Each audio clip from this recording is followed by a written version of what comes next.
আমি গুৱাহাটী ইউনিট বিৰ এই অঞ্চলৰ আমি বিষয়া আজি আমি GSTৰ ওপৰত এখন সজাগতা সভা আয়োজন কৰিছিলোঁ। আমি সময়ে সময়ে GSTৰ সজাগতা সভা আয়োজন কৰোঁ।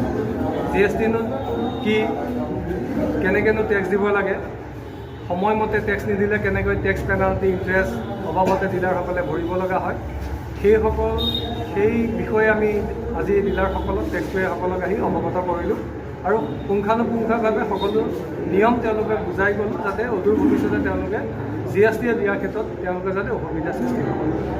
আচ্ছা, सेकंड पार्टी मैं कलेक्टर है मैं माने बायर GST फॉर्डर ऑफिस को GST आइन पर रेनिबा सरकारी एक कसम नजा जे ऑफिसर बारे আমার GST অফিসরে GST আনামিলিজৰ সজাগতাৰ প্ৰয়োজনীয়তা নিশ্চিতভাৱে আছে। কাৰণ কিয় এগৰাকী ব্যৱসায়ীয়ে GST ক'ৰবাত নিদিয়ে বা ফাঁকি দিয়ে, তাত কিন্তু সাধাৰণ নাগৰিকৰ আমাৰ দায়িত্ব আছে। কাৰণ কিয় আমি সৰহ সংখ্যকে বস্তু কিনি ইনভইচ নিবিচাৰোঁ।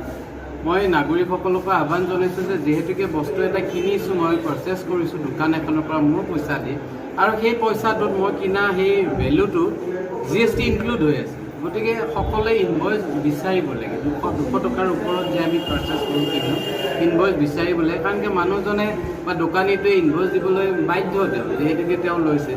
এই ক্ষেত্ৰত আচলতে জনসাধাৰণৰ সজাগ হ'ব লাগে। জনসাধাৰণৰ কিন্তু এই দায়িত্ব আছে। আৰু